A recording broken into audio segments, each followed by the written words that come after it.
I'm Margaret Bauer. I'm the Lisa Meitner professor at the Department of Automatic Control in Lund, and I'm also a professor of process automation in Hamburg in Germany. And my name is Ulrika Jönsson, and I'm a professor at the Department of Automatic Control at Lund University. And my research is focused on process control, manufacturing operation, and smart manufacturing. We are at Överallt Vingård, which is a large vineyard here in the southern part of Sweden. And they are also very eco-friendly, and they are working extensively on that part. The wine production is actually it can be seen as an industrial production process. So here we have a vineyard, which I would say belongs to the food and beverage sector. Then there are other sectors where control is also an important part, like automotive, for example, pharmaceuticals, for example, chemicals, for example. Chemicals, yeah, bulk chemicals. Yes. Yeah. Metals processing, paper making, the pulp and paper industry also has different aspects of automatic control. So we have the wine making process, and that involves different steps in the production. It involves first crushing and pressing the grapes. But it also involves what we call a continuous process of fermentation. And later on we have a discrete manufacturing process of bottling the wine. In a continuous production place, the product itself usually stays in one place for a longer period of time, which means from a control perspective that you would like to control a lot of parameters to a steady state level. In automatic control, you need both a sensor to measure a physical quantity and you need an actuator. In the process industry, we have two types of actuators. We have valves that you see here, that are manual levers in this case, and we have pumps. And with that, you can control all the different quantities in the process. And the quantities usually are temperatures, their levels, but they can also be flows and they can be pressures.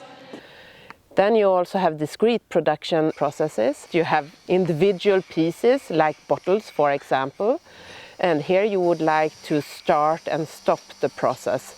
So you would like to play with the logic or sequential control. So from a control perspective, they are very different. And here at Överallt, it's a comparatively small vineyard. As a result, it's very manual, and that is nice because we can see lots of the operation. If we were going to a bigger site, we wouldn't be able to see many of these processes. One thing that is a challenge for many of these production plants is that they have equipment, hardware, and they also have software that comes from different vendors. But of course they all should come to play together, and as a basis for that, standards are of importance. So if my pump breaks down, I can easily replace it with a pump from another vendor because this pump follows the same standards. I can connect it in the same way. We can materialize different ideas by introducing a standard, because some things are not possible if pieces of equipment don't speak to each other. And we see this in industrial production processes where we have valves and sensors that we use to monitor and actuate on the process, and they all have to speak the same language. And that at the moment is defined in a specific standard.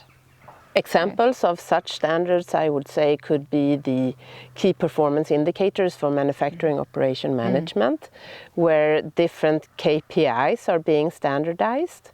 And the KPIs is a specific parameter that you would like to keep track of.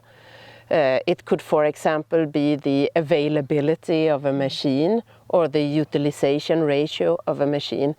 And in order to have a KPI, you need to standardize how it should be measured so that everyone is measuring it in the same way.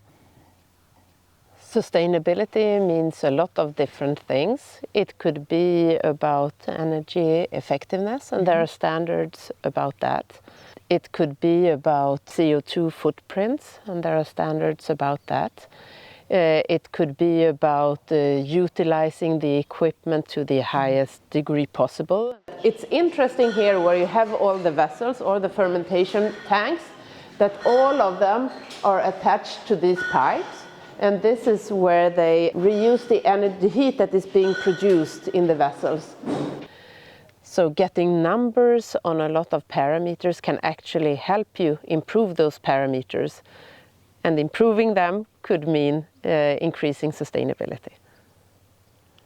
That's the perfect answer. I can't. In one, there's like this. Wow.